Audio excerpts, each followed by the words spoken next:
Hey everyone, welcome back to my wedding planning series.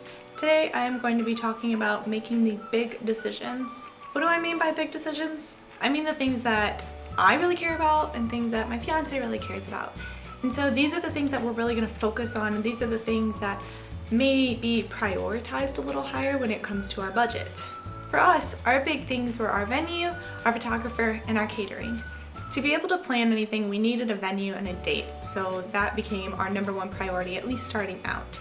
The only thing I really cared about as far as the venue was that we had an outdoor ceremony. We were looking to have the wedding sometime in the spring or summer with a tentative date of May 20th, as long as we could find the venue that we wanted and they were open on that date. What Nathan wanted was kind of all over the place. At first he started saying that he really wanted like a mountain view, but we soon settled in on a local historic place that we frequently walk by, and it's somewhere that is absolutely beautiful and we cannot wait to host it there. We decided just to host the reception in that space and to host the ceremony about a quarter mile away at the city park. Where we're having the ceremony is actually where we went on one of our first dates one night when he took me for pizza and we walked around and just checked out the park because there's this gorgeous fountain and it looks beautiful at night when they have all the lights on and they've got music playing. We still frequently stroll through there, but I always think of that first date when we go back. So now that we knew where we wanted to host it, we had to see if there was availability, and this took some back and forth between myself, the ceremony venue, and the reception venue. When I first called, neither of them were available for May 20th. At first it looked like the reception venue was going to be open for May 20th, but they simply hadn't updated their online calendar and they were in fact booked. So we're like, okay, maybe another date in May. So we looked at May 6th and I was like, I can do May 6th, like 5, 6, 7. It goes in line, I love it. But it was booked then.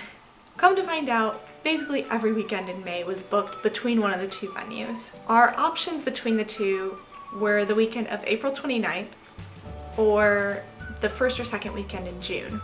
I didn't want to go earlier. I liked the idea of having a May wedding. I didn't really want it in June though either, because my birthday is June 18th and I didn't want to have our anniversary and starting out our wedding so close to my birthday.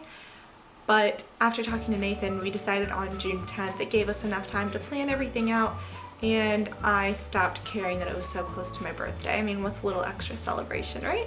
So now we have our venue, we have the date, we are ready to send out save the dates, which we absolutely need because we got the location in late November, early December, and we're having the wedding in June, and about 90% of our guests are from out of town. So we needed to make sure to give everyone fair warning of what was coming up. Now, many women are like myself, and they cannot wait to start trying on dresses, and so that's what I did.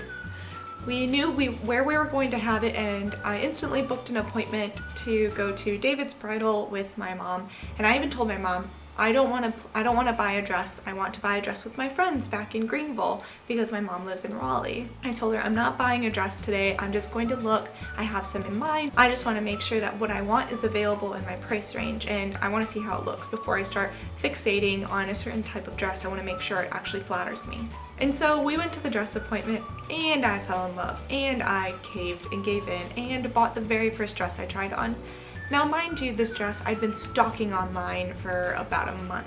I was in love with this dress and I was so happy that I got to try it on in the store, and I'm still so happy that I bought it and didn't buy any other. This is the dress for me and I cannot wait to show it off to my fiance. Although that's not technically like a big decision, it's a big decision for me and most other women out there. So our next two big things that we wanted to knock out is who's going to take care of the food and who's going to be taking our pictures. I really cared about the photography because those are our memories. That is what we're going to look back on years and years and years from now and remember that day by. I love pictures and I love videos. I go back every year and I look through my baby pictures, all of them that we have, and videos that were made when I was very young, and I love just reminiscing and watching them. So photography is extremely important to me. Nathan cared about the photography, but not to the same extent that I do.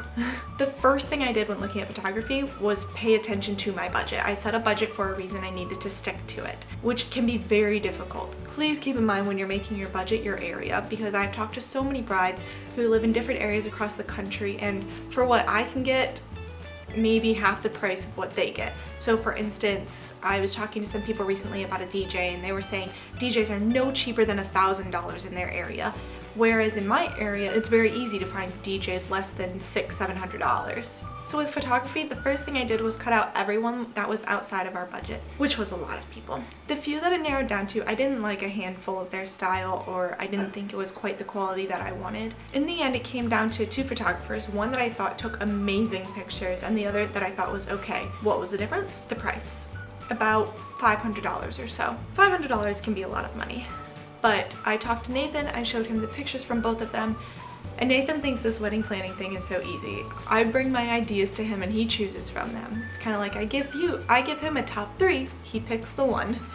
And so that's what happened with our photographer, is I gave him a couple options. He said, oh no, we have to go with this one. These photos are amazing. This is gonna be great.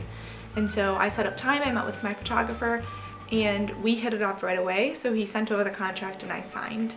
Now mind you, something that was important to me is that I get along with my photographer. I am not used to being on this side of the camera, like my pictures being taken for other people. I actually hate when people take my picture. I avoid it at most costs. So it was really important to me to make sure that I connected with the photographer. Nathan wasn't as worried about that as I was, and he was actually busy when I met with the photographer, but the fact that I could FaceTime with him and really talk to him and get to know a little more about him and why he does photography made me feel very comfortable in our decision. We have since gotten our engagement pictures taken and received them back, which I will share soon, and I'm absolutely in love with them. I nearly cried when I was looking through them. I had to share them with some friends right away. They are absolutely amazing. I couldn't be happier with the photographer we've chosen. And finally, the last decision I'm going to talk about today is catering.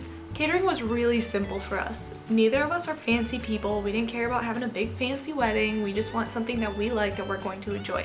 And maybe I was being extremely self-centered, but we decided on having barbecue because I love barbecue. And barbecue is more affordable than most other food types that you can get for a wedding. We're having a local barbecue place cater, and they've catered at our venue before, so they're familiar with it.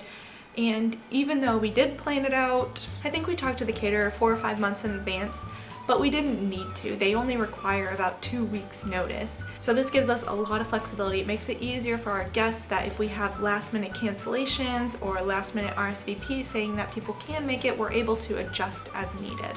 So that's been my thoughts on some of the big decisions that we've made for our wedding. In the comments below, tell me what was the biggest decision you made and how you went about making it. Otherwise, we'll talk soon.